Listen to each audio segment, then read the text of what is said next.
So, in the next section, I'm going to be talking about professional judgment accuracy with monitoring data. And the reason I include this, and these are, in fact, results from some research that I and my students have done in the past. And the reason for including this is to emphasize the importance of priors. And we have seen in the past sections that if we don't have accurate priors and at least hit the category correctly, then it could result in incorrect posterior decisions. So, what should we do? What is best practice at this point in terms of using Bayesian analysis? I would suggest the following, that unless we have some compelling reason, like monitoring data, like in the Brazil and China example, where we have monitoring data from Brazil that we can use as priors, or we have some modeling results that suggest that one particular category is really the more likely category. In the absence of such compelling evidence, I recommend that we don't use our quote unquote professional judgment and instead use uniform, non informative priors. And the reason for this is that our professional judgment accuracy is not that great at this point. So let me show you some examples from some studies we've done. So these are two different studies of industrial hygiene, professional judgment, and routine exposure management.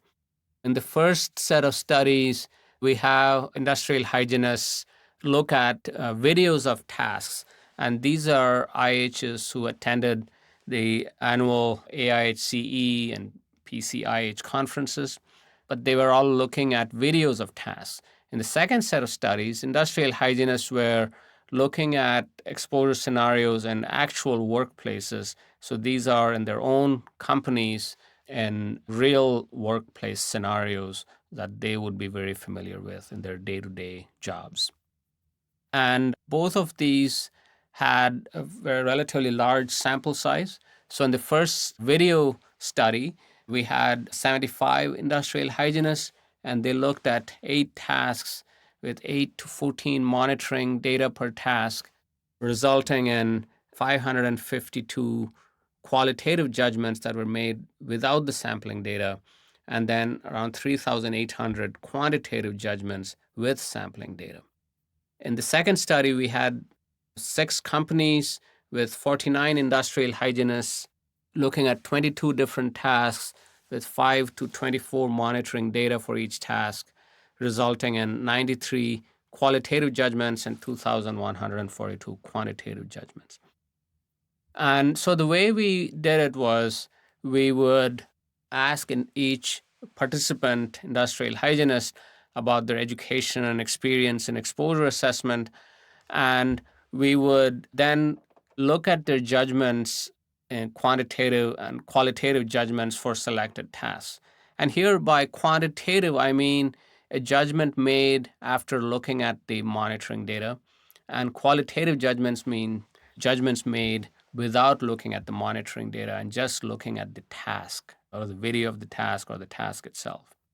We also did some data interpretation training, which was essentially making them familiar with log normal statistics and how to estimate the 95th percentile, things that all of you have learned in this course. And then after the training, we look at the quantitative and qualitative judgments of these industrial hygienists again. So what I'm showing in this slide are the results from the video task study. So this graph is from a paper published in 2009 by my team. The way to interpret this graph, on the horizontal axis, we have categories such as below 3 categories, below 2, below 1, and the reference or correct category, and so on. And the way to interpret it is if an industrial hygienist made a decision that is the same as the decision made with the monitoring data or the likelihood decision chart. So if the decisions matched, the categories matched, then that would be counted in the correct category in the middle of this chart.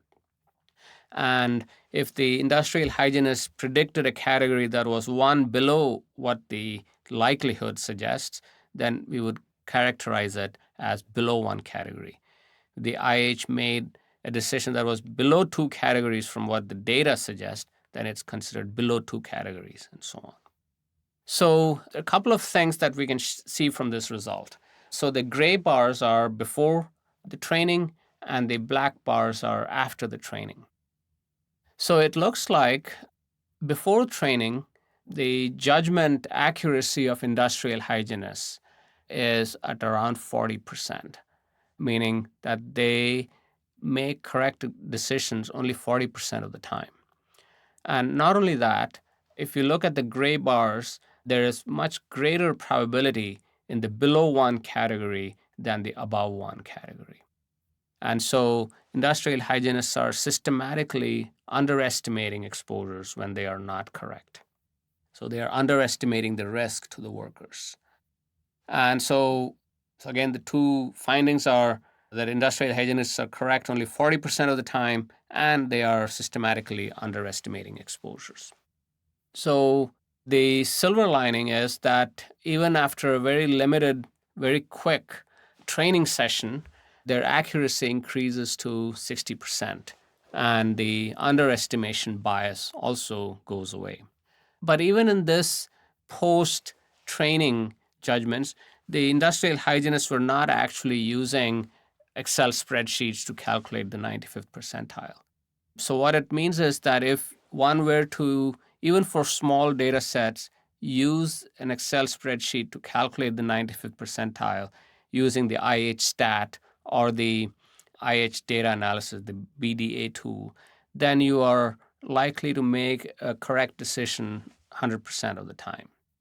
And lest we think that this was just one academic study and we don't really necessarily believe it, this has been shown repeatedly to be the case in a number of different follow-up studies. So this was more than 10 years ago.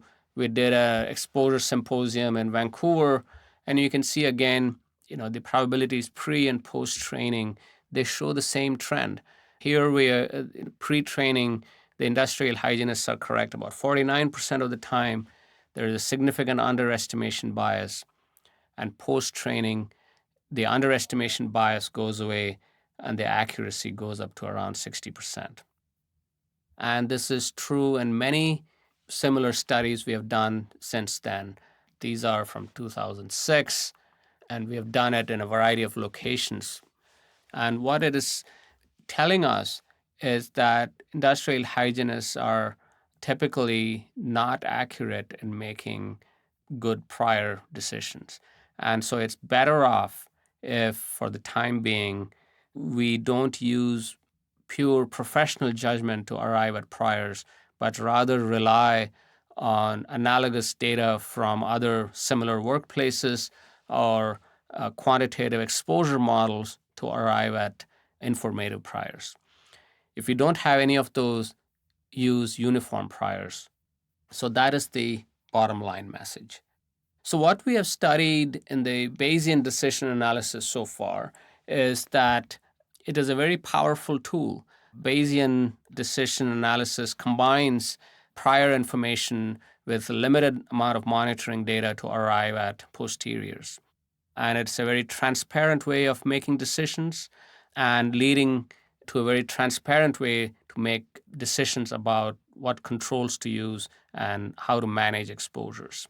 The limitation of this is that we need to be very careful about how we use priors and how we introduce priors into Bayesian decision analysis. And just to repeat myself, it is better to use uniform priors if you don't have actual analogous monitoring data or mathematical modeling to arrive at informative priors.